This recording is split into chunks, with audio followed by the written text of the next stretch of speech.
नमस्कार दोस्तों, आपके अपने चैनल हमारे संस्कार में आपका बहुत बहुत स्वागत है। आज हम आपके लिए लेकर आए हैं भादो मास महात्म्य कथा अध्याय 2। लेकिन उससे पहले अगर आप हमारे चैनल पर नए हैं और अभी तक आपने चैनल को सब्सक्राइब नहीं किया है तो आप सभी से निवेदन है कि हमारे चैनल को सब्सक्राइब करें, वीडियो को लाइक करें, ज़्यादा से ज़्यादा शेयर करें ताकि यह कथाएं सुनने के लिए और लोगों को भी मिल सकें। बेल आइकन को दबाना ना भूलें ताकि हमारी आगे आने वाली वीडियो की जानकारी आपको नोटिफिकेशन के जरिए मिल जाया करे। जय श्री कृष्णा, राधे राधे, हर हर महादेव। चलिए अब शुरू करते हैं भादो मास महात्म्य के आगे का वृतांत। मुनियों ने पूछा, हे साधु, राजा सगर के 6000 पुत्र कैसे हुए और वह अत्यंत बलवान किस प्रकार हुए? कृपया हमें बताइए। तब लोमहर्षण जी कहने लगे कि राजा सगर की 2 रानियाँ थीं जो तपस्या करके अपने पापों का नाश कर चुकी थी। उनमें बड़ी रानी विदर्भ नरेश की कन्या थी, उसका नाम केशनी था। छोटी रानी का नाम महती था। वह अरिष्टनेमि की पुत्री और परम धर्म परायण थी।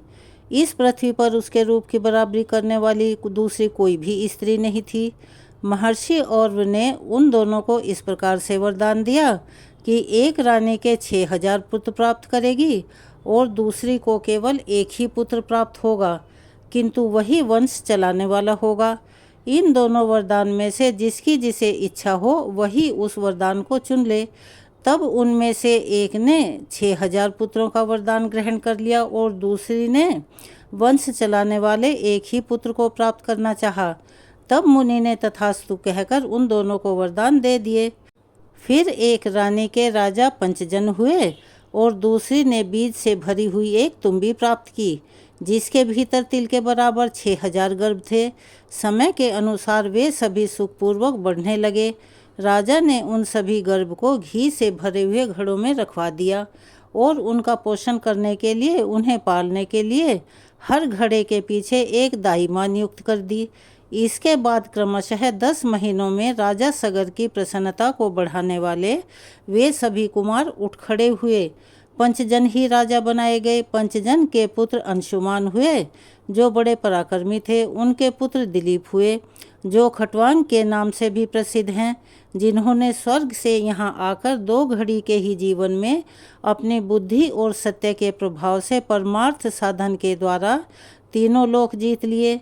दिलीप के पुत्र महाराज भगीरथ हुए जिन्होंने नदियों में श्रेष्ठ गंगा जी को स्वर्ग से पृथ्वी पर उतारकर समुद्र तक पहुंचाया और उन्हें अपनी पुत्री बना लिया। राजा भगीरथ की पुत्री होने के कारण ही गंगा जी को भागीरथी भी कहते हैं। राजा भगीरथ के पुत्र राजा श्रुत हुए। श्रुत के पुत्र नाभाग हुए और जो बड़े धर्मात्मा थे। नाभाग के पुत्र अम्बरीश हुए जो सिंधु द्वीप के पिता थे। मुनियों ने आगे लोमहर्षण जी से पूछा, हे प्रभु, दक्ष कन्या सती ने क्रोधवश पूर्व शरीर का परित्याग करके फिर गिरिराज हिमालय के घर में जन्म कैसे लिया? महादेव जी के साथ उनका सहयोग कैसे हुआ और उस दंपति में वार्तालाप किस प्रकार हुआ? हम यह वृतांत भी जानना चाहते हैं। तब लोमहर्षण जी कहने लगे कि एक समय मुनियों ने श्री ब्रह्मा जी से यही प्रश्न किया था। तब ब्रह्मा जी बोले, हे मुनिवर, पार्वती जी और महादेव जी की पवित्र कथा सभी पापों का नाश करने वाली और संपूर्ण कामनाओं को पूर्ण करने वाली है। उसे कहता हूँ, सुनो। एक समय की बात है, महर्षि कश्यप हिमवान के घर पर पधारे। उस समय हिमवान ने पूछा कि मुने, किस उपाय से मुझे अक्षयलोक प्राप्त होंगे? मेरी अधिक प्रसिद्धि होगी और सत्पुरुषों में मैं पूजनीय समझा जाऊंगा। तब कश्यप जी ने कहा, हे महाभावो, उत्तम संतान होने से यह सब कुछ प्राप्त हो जाता है। ब्रह्मा और ऋषियों सहित मेरी प्रसिद्धि तो केवल संतान के ही कारण है। इसीलिए गिरिराज, तुम घोर तपस्या करके गुणवान संतान श्रेष्ठ कन्या उत्पन्न करो। ब्रह्मा जी कहते हैं कि कश्यप जी के ऐसा कहने पर गिरिराज हिमालय ने नियम में स्थित होकर एक ऐसी तपस्या की जिसकी कहीं तुलना ही नहीं है। उस तपस्या से मुझे बड़ा संतोष हुआ। तब मैंने उनके पास जाकर कहा कि उत्तम व्रत के पालन करने वाले हे गिरिराज, अब मैं तुम्हारी इस तपस्या से संतुष्ट हूँ। तुम इच्छा अनुसार वर मांगो। हिमालय ने कहा, भगवान, मैं सभी गुणों से सुशोभित संतान चाहता हूँ। अगर आप मुझ पर संतुष्ट हैं तो ऐसा ही वर दीजिए। ब्रह्मा जी बोले, गिरिराज की यह बात सुनकर मैंने उन्हें मनोवांछित वर देते हुए कहा कि हे शैलेंद्र, इस तपस्या के प्रभाव से तुम्हें कन्या प्राप्त होगी, जिससे तुम चारों ओर उत्तम कीर्ति प्राप्त करोगे। तुम्हारे यहाँ कोटि कोटि तीर्थ वास करेंगे। तुम संपूर्ण देवताओं से पूजित होंगे और अपने पुण्य से देवताओं को भी पावन बनाओगे। इसके बाद गिरिराज ने समय अनुसार अपनी पत्नी मैना के गर्भ से अपर्णा नामक की एक कन्या उत्पन्न की। अपर्णा बहुत समय तक निराहार रही। उसे उपवास करने से रोकते हुए माता ने एक दिन कहा कि बेटी उमा, अर्थात ऐसा मत करो। उस समय वे मात्र स्नेह से बहुत दुखी हो रही थी, क्योंकि उनकी कन्या बिना कुछ खाए पिए उपवास में लीन थी। माँ के ऐसा कहने पर कठोर तपस्या करने वाली पार्वती देवी अर्थात अपर्णा उमा नाम से ही इस संसार में प्रसिद्ध हो गई। पार्वती जी की तपस्या से तीनों लोग संतप्त हो उठे। तब मैंने उससे कहा, देवी, क्यों इस कठोर तपस्या से तुम संपूर्ण लोगों को संताप दे रही हो? कल्याणी, तुम्ही ने तो इस संपूर्ण संसार की सृष्टि की है, स्वयं ही इसे रचकर अब इसका विनाश तो मत करो। जगत माता, आप अपने तेज से संपूर्ण लोकों को धारण करती हो, फिर कौन सी ऐसी वस्तु है जिसे आप इस समय तपस्या के द्वारा प्राप्त करना चाहती हो, वह हमें बतलाओ। तब देवी ने कहा, पितामह, मैं जिसके लिए यह तपस्या करती हूँ उसे तो आप भली भांति जानते हैं, फिर मुझसे क्यों पूछ रहे हैं?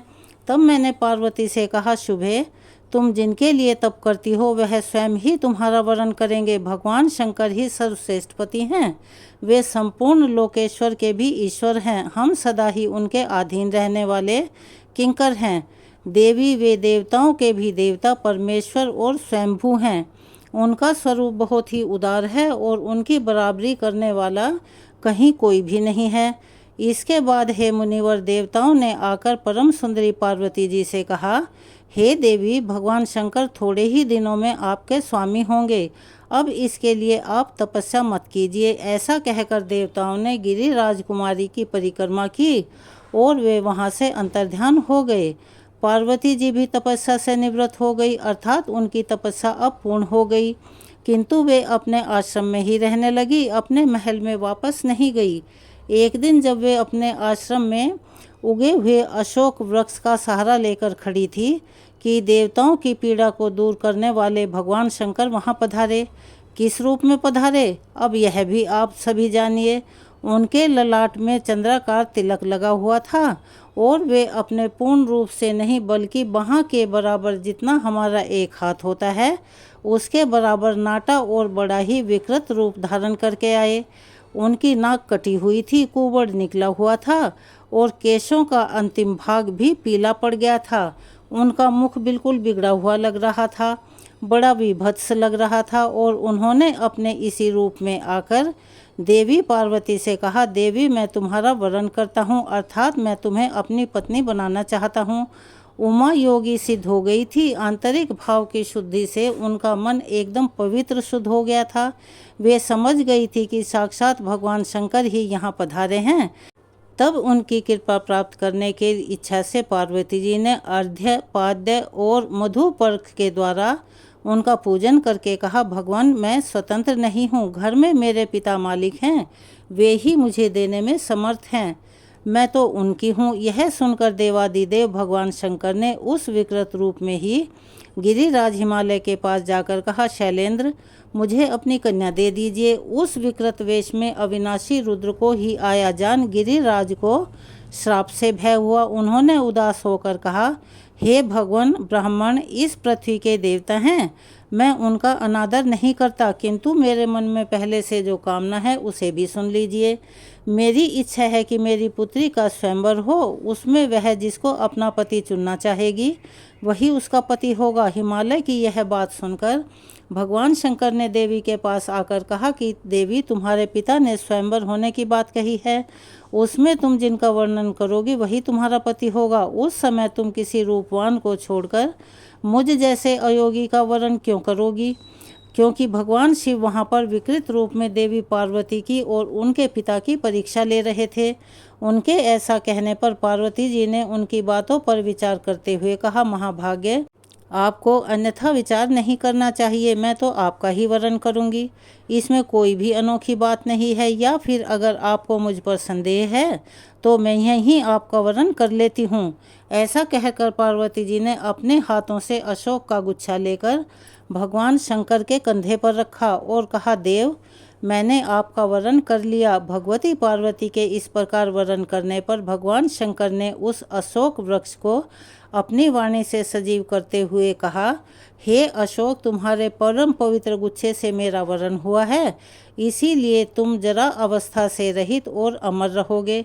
तुम जैसा चाहोगे वैसा रूप धारण कर सकोगे। तुम में इच्छा अनुसार फूल लगेंगे। तुम सभी कामनाओं को देने वाले सब प्रकार के आभूषण, रूप, फूल और फलों से संपन्न होकर मेरे अत्यंत प्रिय होगे।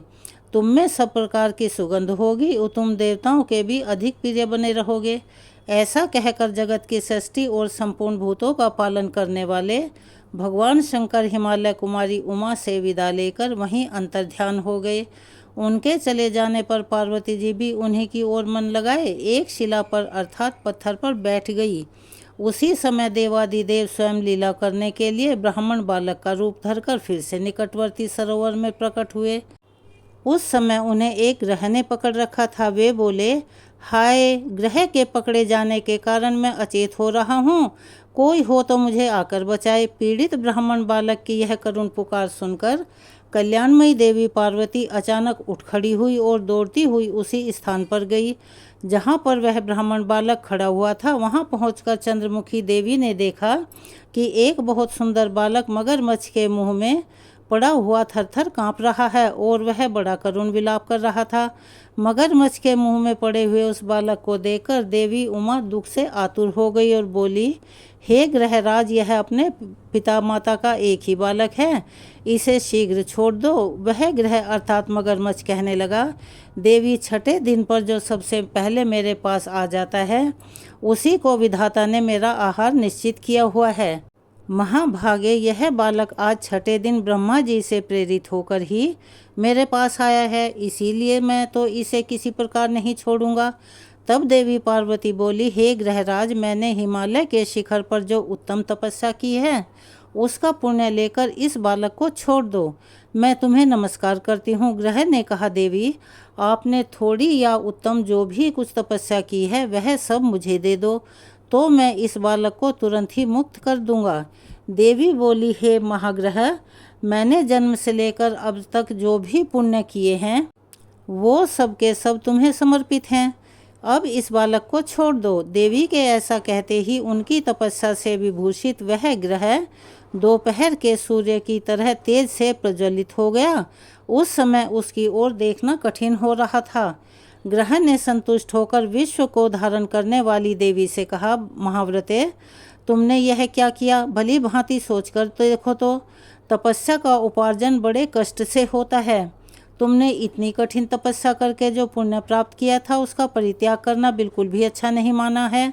इसीलिए तुम अपनी तपस्या ले लो, साथ में ही इस बालक को भी छोड़े देता हूँ।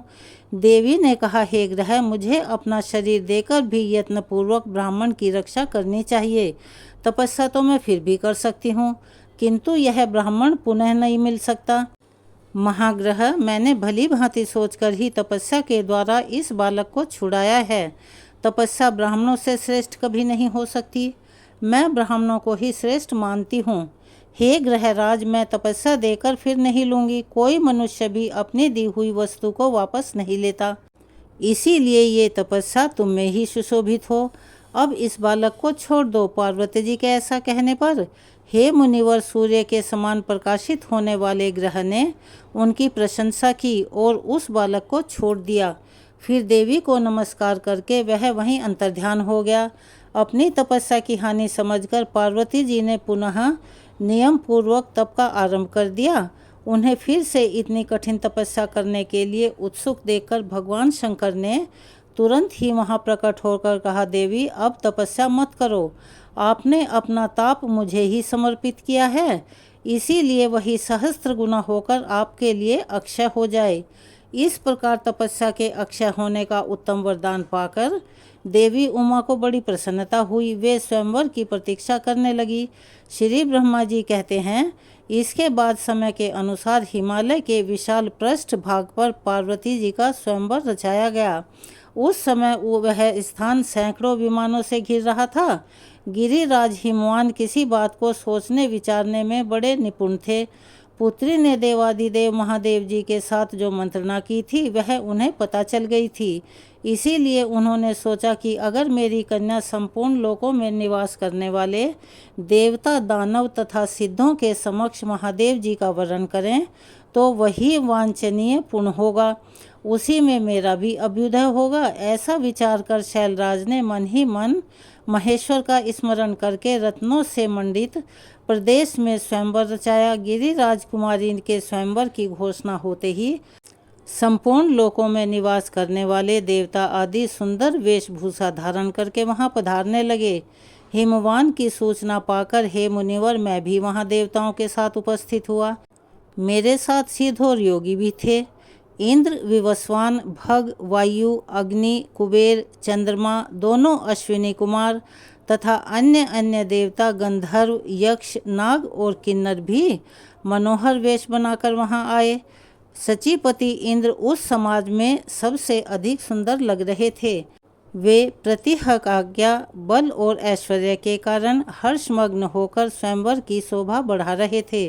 जो तीनों लोकों की उत्पत्ति में कारण, जगत को जन्म देने वाली तथा देवता और असुरों की माता है, जो परम बुद्धिमान आदि पुरुष भगवान शिव की पत्नी मानी गई है तथा पुराणों में परा प्रकृति बताई गई है, वे ही भगवती सती दक्ष पर क्रोधित होकर देवताओं का कार्य सिद्ध करने के लिए हिमवान के घर में अवतरित हुई थी।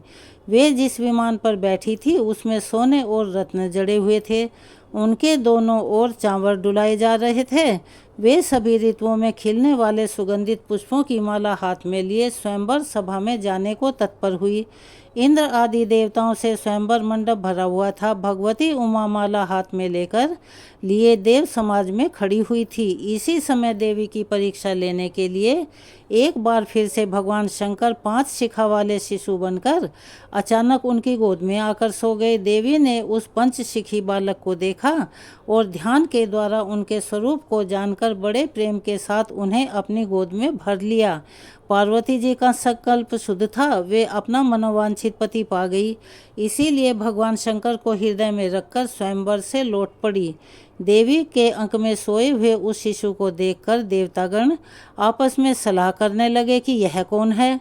कुछ पता न लगने से अत्यंत मोह में पड़कर वे सब बहुत कोलाहल करने लगे और वृत्रासुर को मारने वाले इंद्र ने अपनी एक बाह ऊंची उठाकर उस बालक पर वज्र का प्रहार करने का प्रयास किया, किंतु शिशु रूपधारी देवादिदेव शंकर ने उन्हें स्तंभित कर दिया।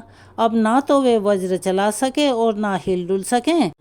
तब भग नाम वाले बलवान आदित्य ने एक तेजस्वी शस्त्र चलाना चाहा, किंतु भगवान ने उनकी बाह को भी जड़वत बना दिया।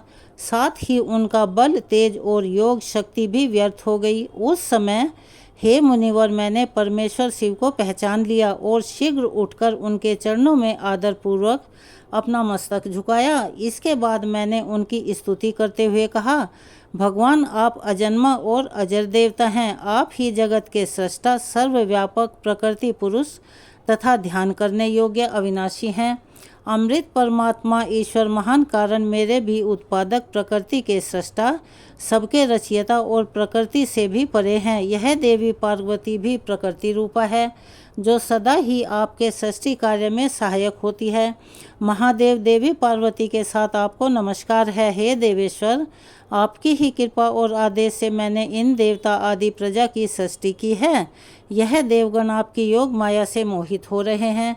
अब आप कृपा कीजिए जिससे यह सब पहले की तरह हो जाए। इसके बाद मैंने सभी देवताओं से कहा, अरे तुम सब लोग कितने मूर्ख हो, इन्हें नहीं जानते। यह साक्षात भगवान शंकर हैं। आप शीघ्र ही इनकी शरण में जाओ। तभी वे सब जड़वत बने हुए देवता शुद्ध चित्त से मन ही मन महादेव जी को प्रणाम करने लगे। इससे देवादिदेव महेश्वर ने प्रसन्न होकर उनका शरीर पहले जैसा था वैसा ही कर दिया। इसके बाद देवेश्वर शिव ने परम अद्भुत त्रिनेत्रधारी विग्रह धारण किया। उस समय उनके तेज से तिरस्कृत होकर संपूर्ण देवताओं ने अपने नेत्र बंद कर लिए। तब उन्होंने देवताओं को दिव्य दृष्टि प्रदान की, जिससे वे उनके स्वरूप को देख सकते थे। वह दृष्टि पाकर देवताओं ने परम देवेश्वर भगवान शिव का दर्शन किया। उस समय पार्वती जी ने अत्यंत प्रसन्न होकर समस्त देवताओं के देखते ही देखते अपने हाथ की माला भगवान के चरणों में चढ़ा दी। यह सब देखकर देवतागण साधु साधु कहने लगे। फिर उन लोगों ने पृथ्वी पर मस्तक टेक कर देवी सहित महादेव जी को प्रणाम किया। इसके बाद देवताओं सहित मैंने हिमवान से कहा, शैलराज, तुम सबके लिए पूजनीय, वंदनीय तथा महान हो, क्योंकि साक्षात महादेव जी के साथ तुम्हारा संबंध हो रहा है। यह तुम्हारे लिए महान अभ्युदय की बात है। अब शीघ्र ही कन्या का विवाह करो, देर क्यों करते हो। फिर मेरी बात सुनकर हिमवान ने नमस्कार पूर्वक मुझसे कहा, देव, मेरे सभी प्रकार की अभ्युदय में आप ही कारण हैं। पितामह, जब जिस विधि से विवाह करना उचित हो वह सब आप ही कराइए। तब मैंने भगवान शिव से कहा, देव, अब आप उमा के साथ विवाह करें। उन्होंने उत्तर दिया, जैसी आपकी इच्छा। फिर तो हम लोगों ने महादेव जी के विवाह के लिए तुरंत ही एक मंडप तैयार किया, जो तरह तरह के रत्नों से सुशोभित था। बहुत से रत्न, चित्र विचित्र मणियाँ, स्वर्ण, मोती आदि द्रव्य स्वयं ही मूर्तिमान होकर उस मंडप को सजाने लगे। मरकत मणि का बना हुआ फर्श विचित्र दिखाई देने लगा। सोने के खंभों से उसकी शोभा और भी अधिक बढ़ गई थी। स्फटिक मणि की बनी हुई दीवारें चमक रही थी। द्वार पर मोतियों की झालर लटक रही थी। चंद्रकांत और सूर्यकांत मणि सूर्य और चंद्रमा के प्रकाश पाकर पिघल रहे थे। चारों समुद्र, इंद्र आदि श्रेष्ठ देवता, देव, नदियाँ, महानदियाँ, सिद्ध, मुनि, गंधर्व, अप्सराएं, नाग, यक्ष, राक्षस, जलचर, खेचर, किन्नर तथा चारणगण भी उस विवाह उत्सव में सम्मिलित हुए थे।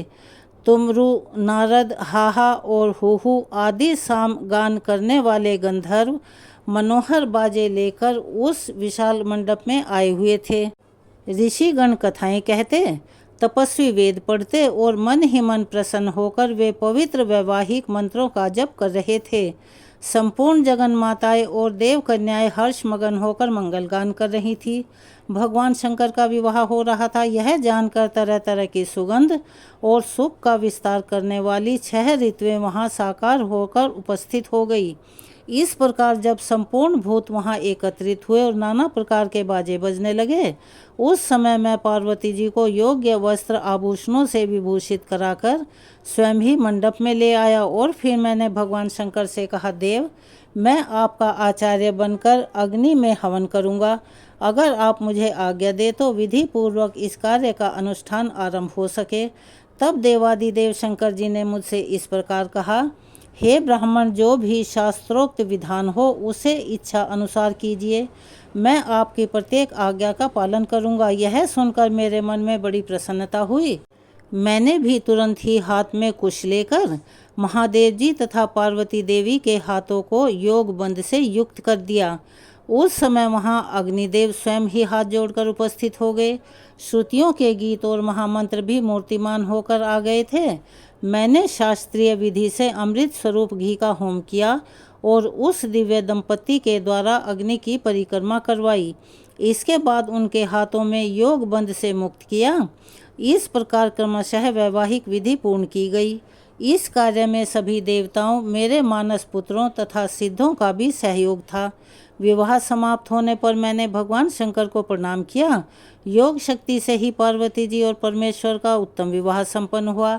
हे ब्राह्मणों, इस प्रकार मैंने तुम सभी लोगों से पार्वती जी के स्वयंवर और महादेव जी के उत्तम विवाह की कथा कह सुनाई। मुनियों ने आगे कहा, हे भगवान, अब हम राजा इंद्रद्युम्न का शेष वृतांत सुनना चाहते हैं। श्रेष्ठ तीर्थ में जाकर उन्होंने क्या किया, इस बारे में जानने की हमारी बड़ी इच्छा है। तब लोमहर्षण जी ने श्री ब्रह्मा जी के मुख से कही हुई जो कथा सुनाई, उसका वृतांत हम आपको अगली वीडियो में सुनाएंगे। कृपया उसका इंतज़ार कीजिए। अगर आप हमारे चैनल पर नए हैं और अभी तक आपने चैनल को सब्सक्राइब नहीं किया है तो आप सभी से हाथ जोड़कर निवेदन है, प्लीज़ हमारे चैनल को सब्सक्राइब करें, वीडियो को लाइक करें, ज़्यादा से ज़्यादा शेयर करें ताकि यह कथा दूसरे लोगों को भी सुनने को मिल सके, उन्हें भी इसका लाभ प्राप्त हो सके। बेल आइकन को दबाना ना भूलें ताकि हमारी आगे आने वाली वीडियो की जानकारी आपको नोटिफिकेशन के ज़रिए मिल जाया करे। अपना सहयोग और प्यार हमें ऐसे ही प्रदान करते रहें। कमेंट्स बॉक्स में जय श्री कृष्णा, राधे राधे, हर हर महादेव लिखना ना भूलें। धन्यवाद।